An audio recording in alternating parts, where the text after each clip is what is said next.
it would appear that there's still a lot of fucktard coaches online that give misinformation on how muscle growth actually occurs. So I've seen a lot of coaches still claiming the muscles get torn and then repair after the gym, which isn't how it works. So let's actually go through how muscle growth occurs. To start with, there are two processes that occur in the body naturally all the time: muscle protein synthesis and muscle protein breakdown. Muscle protein synthesis, or MPS, is the process of muscle growth, and muscle protein breakdown is the process of muscle breaking down, and these occur naturally all the time. However, we need to make sure that muscle MPS is greater than MPD in order to increase the size of our muscles. So we need to make sure muscle protein synthesis occurs at greater rate than muscle protein breakdown. Before we get into the next part, I just want to go through the anatomy slightly of a muscle. So I'm going to put a diagram on the board here, but essentially you have got muscles. Within those muscles, you have got muscle fibers. In order for muscle growth to occur, we need to increase the size of these fibers. We cannot increase the number of fibers. Within these fibers, you have got, I guess, sort of strings called muscle fibrils. Okay, you're built up of loads of muscle fibrils. Within these muscle fibrils, you've got sarcomeres. So how do we increase MPS? Well, that is through a process called mechanical tension, or to me and you, weight lifting or resistance training. How do we ensure your muscles are going through that process of mechanical tension? Well, that is essentially training close to or to failure. If you don't know what failure means, it means you can no longer lift any more reps of that weight that you're currently lifting with good form. So say you're doing a bicep curl and you're lifting and you get to this point and you're getting to the end of your set and it's really, really hard, and you get to this point and you physically cannot get any higher if your life depended on it. That is called failure. So you cannot get any more, that's failure. You need to train within 1 to 3 reps of failure to stimulate or put your muscles under enough tension. And what this then does is it sends signals that the current muscle fibers are not strong enough to lift this weight, so we need to increase the size of the muscles, and it activates signaling pathways, and the main one of which is called mTOR. Now this is essentially the master conductor or the main signaling pathway of muscle protein synthesis, and it essentially just signals to your body, we need to increase the muscle building process. So in order to grow muscles, we need to have MPS higher than MPD. We stimulate that through mechanical tension, which then signals to your body, we need to increase the muscle protein building or the muscle protein synthesis building process. And this is where protein comes into it. You've probably heard numerous times before that protein is essential for muscle growth, but do you actually know why? Probably not. You just need to know that protein needs to be eaten. So what is the actual role of protein? Well, protein gets digested and broken down into amino acids, of which there are 20 and 9 are essential. Now, the reason you have 9 essential amino acids, and what that means is your body cannot produce these naturally. So the other 11 can be produced naturally, 9 cannot be produced naturally. So they need to be consumed through food, aka protein, such as your meats and your dairy and stuff like that.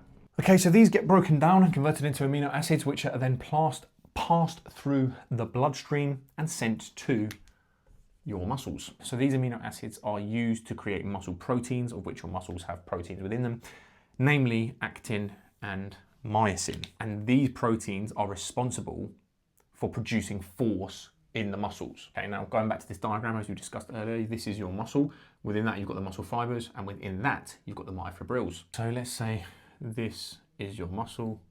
These are your, let me just do a different color. Within that muscle, you have then got all these fibers, and within those fibers, you have got these long strands, which are the myofibrils. And these myofibrils contain numerous contractile proteins such as actin and myosin, or namely actin and myosin, also known as sarcomeres. And within the sarcomeres, so let's say you've got blue is your, these are what these sort of strands look like. So blue is your sarcomeres or your myosin, and green is your actin. And what happens when you contract your muscle? These contractile proteins slide together and connect, and they produce the force when lifting the muscle. So they're what's responsible for being able to lift and resist muscle, or weight, should I say. And this is important because the protein gets converted into amino acids, which then break down into actin-myosin, which gets sent to the muscles. So more actin-myosin gets sent into the muscle fibers. So basically what happens is the more of these you have in here, the muscle fibers then get thicker and stronger. So we pump, we eat protein, convert to amino acids, sends more contractile proteins into the muscle, so the muscle then increases in size. That is how your muscles then grow in size. And this just allows you to produce more force and lift more weight over time. The more of these you have, so the bigger these become, the more weight you can lift. So that is how your muscles increase. Now, you don't necessarily need to know all of this, but it's going to be useful for you to know and understand how the body works. But if you don't want to know any of this, you just want to learn to build muscle or burn fat, then I do offer one-to-one coaching. So my applications for that are in the link below. But if you don't want to pay for online coaching, I've got a load of free resources. So again, look in the comments or the link of this video, the description of this video. But to recap, in order to grow muscle, MPS has to be greater than MPD. How do we increase that? We go through mechanical tension and training close to or to failure. This then sends signals to the muscles that your muscles are not currently strong enough to lift that weight, which then activates the signaling pathway to increase the muscle building process. We then consume enough protein, which gets converted into amino acids and then passed through the bloodstream, which then sends more contractile proteins to the muscle, which increase the size of the muscle fibers. That is how muscle growth works. So that is why rest and recovery is so important, because this doesn't occur during the gym. The whole process, like the gym process, does not generate muscle growth. It stimulates muscle growth and sends signals, but this all occurs outside, and it sort of takes 24 to 48 hours for this to all occur.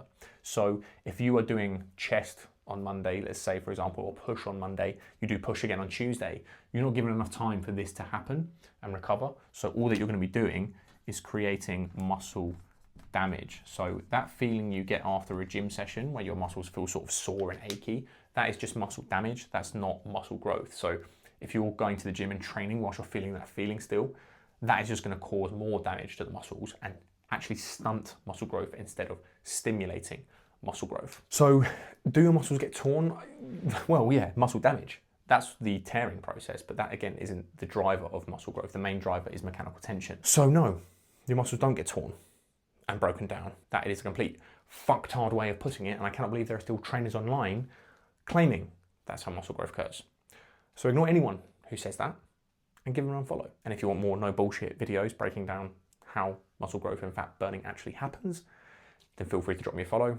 Like this video, give me a comment if you want to see me do anything else or go through any other processes.